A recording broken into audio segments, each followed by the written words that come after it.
บริษัทปลูกมอนเลี้ยงม่อนและสาวใหม่จำกัดเป็นบริษัทที่อนุรักษ์รักษามรดกของชาติเผยแพร่ส่งเสริมให้ประชาชนในท้องถิ่นมีอาชีพที่มั่นคงสร้างรายรับเข้าครอบครัวสนองวัตถุดิบโดยเฉพาะคอมเมนต์เส้นใหม่และลดพรการทางป่าเฮ็ดให้แบบเลือนลอย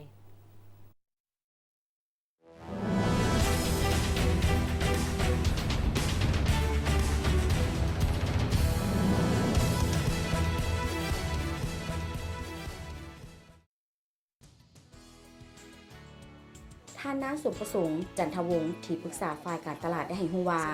บริษัทส่งเสริมปลูกมอนเลี้ยงมอนและกสิกรรมอินทรีย์จำกัดเป็นเจ้าของยี่ห้อบูเบอรี่ซึ่งตั้งอยู่บ้านลีเมืองแปกแขวงเสียงขวางสร้างตั้งขึ้นในปี 1993 ซึ่งเป็นบริษัทในเครือของสหกรณ์หัตถกรรมโพนตองมาฮอดปี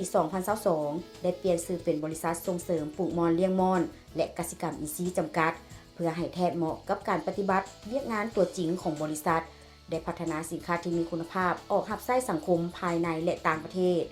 ผลิตภัณฑ์ผ้าไหมมอนไหมปนฝ้ายผลิตภัณฑ์หลายชนิดจากต้นมอนและตัวมอนเครื่องสำอางและเครื่องใช้ในครัวเรือน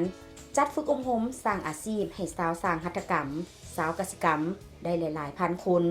และพร้อมกันประกอบส่วนช่วยเหลือสังคมตลอดมาเฮ็ดให้พวกเฮาได้รับการย่องยอสมเสยจากบรรดาภาคส่วนต่างๆและได้รับรางวัลอันสูงเกียรติจากทั้งภายในและต่างประเทศจำนวนหนึ่งบริษัทได้สร้างตั้งขึ้นเพื่อปกปักรักษาฟื้นฟูการปลูกมอนเลี้ยงมอนเพื่อผลิตเส้นไหมซึ่งเป็นมูลมรดกที่บรรพบุรุษส่งสืบทอดมาหลายชั่วคนให้อยู่เคียงคู่ชาติลาวเป็นการสมยู่ส่งเสริมประชาชนในท้องถิ่นต่างๆเข้ามาศึกษาเรียนรู้เทคนิคในการปลูกมอนเลี้ยงมอนจนถึงการตำสิ่งอย่างถูกวิธีเฮ็ดให้ประชาชนในแขวงเสียงขวางและแขวงใกล้เคียงสามารถเอาไปเป็นอาชีพสร้างรายรับให้ครอบครัวโดยเฉพาะแม่นหญิงลาวเพื่อสนองวัตถุดิบเส้นไหมสร้างเวียกเฮ็ดงานทำให้ประชาชนมีรายได้ลดพรการทางป่าเฮ็ดให้แบบเลือนลอยเป้าหมายของบริษัทของเฮาเนาะก็คือ1คือการรักษามูลเสื้อการปลูกมอนเลี้ยงมอนสาวใหม่อยู่ใน2แขวงภาคเหนือเพราะว่านี่เป็นมูลเสื้อของไทยเหนืออันของเฮาฉะนั้นในการเฮ็ดบริษัทตัวนี้ก็ตั้งอันนั้นบอนนี้ขึ้นมาคืออันที่1แม่นบอนส่งเสริมการเรียนรู้เนาะเป็นส่วนสาธิตให้กับการปลูกมอนเลี้ยงมอนให้มันถูกวิธีเพื่อได้รับผลิตผลหลายที่สุดตัวที่2ก็คือการรักษาเส้นไหมมูลเสื้อของไทยเหนือบ้านเฮาที่ว่าจะเอาเส้นไหมของลาวเฮาเพื่อมาเฮ็ดผลิตภัณฑ์เพื่อขายภายในและส่งออกและอันที่3ก็คือสร้างความคิดการปลูกมอนเลี้ยงมอนหรือว่าการเฮ็ดหัตถกรรมมอนเลี้ยงไหมลาวนี่นะให้มันยืนยงตลอดไปค่ะเดี๋ยวนี้ผลิตภัณฑ์ของ Mulberries ก็มีเส้นไหมมีผ้าพันคอแล้วหมักมอนเฮาก็มาแปรรูปมาเป็นไว้หมักมอนน้ำที่เฮาเฮ็ดสาวไหมออกมาเฮาก็มาแปรรูปเป็นสบู่เป็นน้ำยาล้างถ้วยเป็นคอนดิชเนอร์ครีมนวดผมทุกๆอย่างที่สามารถมาเบิ่งว่าผลิตภัณฑ์ของ Mulberries นะบ่จำเป็นต้องมีแต่เส้นไหมฉะนั้นเฮาแปรรูปทุกอย่างมาเป็นผลิตภัณฑ์ที่ให้ทุกคนอยู่ประเทศเฮาหรือว่าส่งออกให้ได้สมไส้เจ้านี่ก็ปลูกมอนเลี้ยงมอนสาวใหม่ได้ว่าครบวงจรเนาะแล้วก็สาวใหม่แล้วก็ล้างใหม่ขั้นที่1ตัวน้อยๆออกจากไข่มาเฮาเก็บใบมอนนี่เฮาเริ่มเก็บแต่จักโมงหาจักโมงเก็บ6 โมงเช้าหา10 โมง10 โมงเพราะว่าต้นสวยมามันเฮาเวลาเฮาเลี้ยงมอนอ่อนมันเราต้องเอาตอน6 โมงหา10 โมงเพื่อเก็บใบอ่อนของมันโดยเพราะว่ามันจะมีวิตามินดีเนาะถือว่าระยะนั้นแม่นโมงที่ใบมอนให้วิตามินสูงโดยเฮาไปแล้วก็ไปเอาแผลเนาะแผลจุบน้ำแล้วก็ปิดให้มันแห้งๆแล้วเฮาก็เอาตุ้มบ่ให้ใบมอนแห้ว